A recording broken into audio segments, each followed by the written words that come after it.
საქართველოს საქსტატმა განახლებული მონაცემები გამოაქვეყნა, რომლის თანახმადაც ქვეყანაში დემოგრაფიული მდგომარეობა კვლავ საგანგაშო ნიშნულზეა.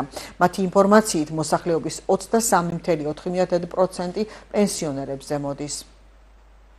ჩემი აზრით, შობადობის შემცირება მიზეზი ერთი არ არის, მე მგონია რამდენიმე მიზეზი აქვს ცოტა ისეთი კომპლექსური მიზეზები და ალბათ მთავარი ის არის, რომ ბევრი გადის ქვეყნიდან, ანუ თვითონ მოსახლეობა შემცირებული ბოლო წლების მე რამდენადაც შეცნობილია სტატისტიკით, ამიტომ შეიძლება იყოს მეორე ეკონომიკური ფაქტორი, ანუ რაღაც არ უხინთ ისე რომ რაღაც მრავალშვილიანები იყვნენ ბევრი, შეიძლება ესეც იყოს მიზეზი.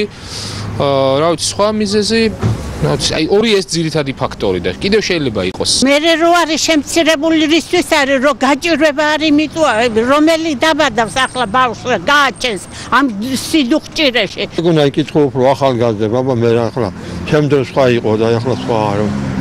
რა შეიძლება იყოს მიზეზი? რა ვიცი, რა შეიძლება იყოს, მე ყველას უნდა ახალგაზრდებს აკათიკითი არ უნდა ეგ პრობლემები აღარ შეიქმნა. ალბათ, შვილების გაზრდა. მე მაგას ვფიქრობ. შობადობის შემცირებას, იმიტომ რომ უქონლობა.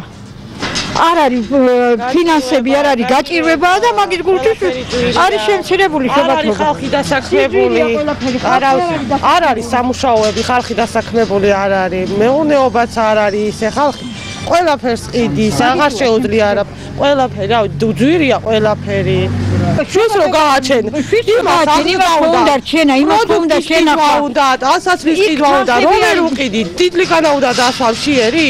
აბა რის გამოაჩენ? ხალხებია ძალიან ბევრი გადასახადი ბავშვი შობადობისაა, გამოყვანა უნდა ის დასაქმებული რო არ არის ხალხი და სამუშაოები რო არ არის კონფლიქტი მოდის ოჯახში ყველაფერი მაგის გამო ხდება აბა რა ჭირს ცხოვრება და იმიტომ აღარ უნდათ ბავშვები ბევრი აბა რატომ არის შეძრებული როგორ უნდა გაზარდონ რამდენი მოთხოვნილებაა ბავშვებზე და რა ქნან ხო მოთხოვნილებაა რომ ბავშვებს ჩააცვან და აყურონ ასწავლონ მარტო ხომ არ არის ბავშვი შობონ და ეგ არის რატოა და არ არის საშუალება რომ გააჩინონ პამპერსით ძვირია და 10 წელიწადი ვყიდულოდი პამპერს და რამის გავწყალდი და ძალს ვყავდა ფეხს მე მოვხარი ვსიო აღარ გააჩინე